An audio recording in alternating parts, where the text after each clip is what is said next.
Bienvenue à la communauté d'études quotidiennes de la Bible. Nous voilà encore une fois réunis autour de la parole de Dieu pour comprendre ensemble le message, les enseignements que Dieu veut partager à chacun de nous. Nous vous remercions de votre présence. Merci pour vos partages de nos différents contenus. Nous prions le Seigneur pour qu'il continue de vous bénir abondamment. Prions le Seigneur. Dieu Tout-Puissant, bon berger, voici tes enfants sont encore devant toi. Nous avons à cœur de connaître tes enseignements et aussi de les partager. Nous te demandons de nous débarrasser de ce qui n'est pas de toi et de nous donner ton Esprit Saint pour que nous puissions te glorifier à travers nos vies.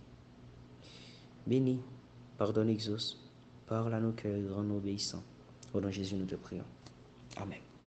Nous abordons cette semaine la leçon 11. Le conflit imminent. Nous en avions parlé hier.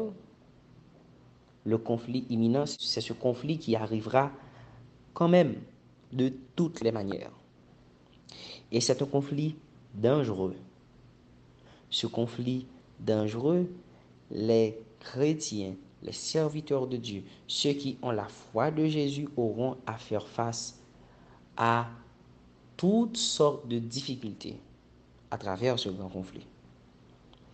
Sanctifie-les par la vérité. Ta parole est la vérité. Jean 17, verset 17. C'est le verset à mémoriser pour cette semaine. Aujourd'hui, dimanche 9 juin, le titre de la leçon, c'est le conflit final d'Apocalypse. Le conflit final d'Apocalypse. Le message apocalyptique est très important pour chaque chrétien. Il arrive parfois que nous constatons à travers le livre de l'Apocalypse certaines images assez effrayantes. Des symboles ésotériques, des bêtes étranges et des images bizarres. Mais il parle de vérité éternelle. Ces vérités sont données par un Dieu d'amour à la génération qui aura à faire face à cette difficulté à la fin des temps. Nous devons donc essayer de comprendre encore une fois qu'est-ce qui sera à la base de ce grand conflit. Nous l'avons vu au cours de la semaine, si nous regardons dans Apocalypse 14, versets 7 et 9, qui dit, il disait d'une voix forte, craignez Dieu et donnez-lui gloire, car l'heure de son jugement est venue, et adorez celui qui a fait le ciel, et la terre, et la mer, et les sources d'eau.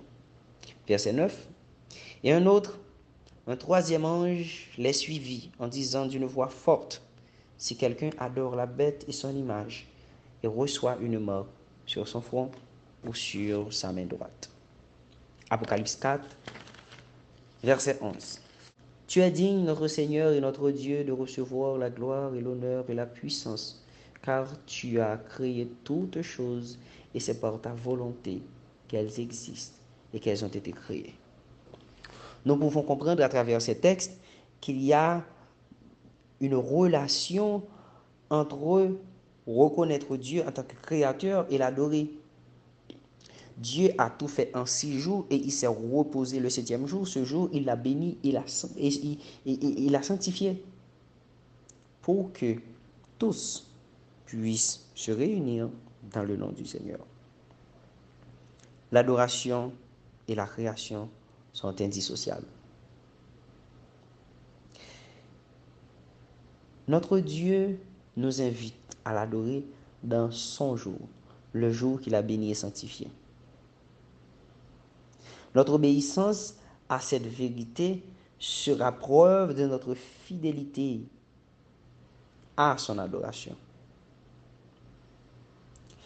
Lisons dans Apocalypse 12, verset 17. Nous allons essayer de comprendre davantage la leçon d'aujourd'hui. Apocalypse 12, verset 7. Il y eut guerre dans le ciel. Michel et ses anges combattirent contre le dragon, et le dragon et ses anges combattirent. 14, verset 12. C'est ici la persévérance des saints qui gardent les commandements de Dieu et la foi de Jésus. Ce grand conflit a commencé dans le ciel et l'objectif de cette guerre a été l'adoration. Au début de notre brochure, nous avions vu comment la guerre qui a été éclatée dans le ciel avait pour cause occasionnelle la création de l'homme et comme cause profonde l'adoration. Ce sont ces mêmes choses qui seront au centre de ce grand conflit final. Adorer le Créateur en gardant les commandements de Dieu est diamétralement opposé au fait d'adorer la bête. Adorer Dieu, c'est être loyal à lui malgré les persécutions auxquelles nous aurons à faire face. La soumission à une autorité qui est en conflit à celle de Dieu, c'est la soumission au mal. Mais la soumission à la parole de Dieu, à ses enseignements, c'est se soumettre directement à Dieu. Ellen White, La tragédie des siècles, chapitre 38, page 533. Apocalypse 14, verset 12 déclare que ces disciples du Sauveur auront la foi de Jésus. Et la foi de Jésus, c'est ce qui nous permet d'avancer même quand nous ne voyons rien. C'est ce qui nous permet de persévérer dans la foi. C'est l'espérance que Jésus nous laisse à travers sa parole, surtout dans le Nouveau Testament. Et Satan, de son côté, cherche à usurper la gloire de Dieu, comme Rome l'avait fait.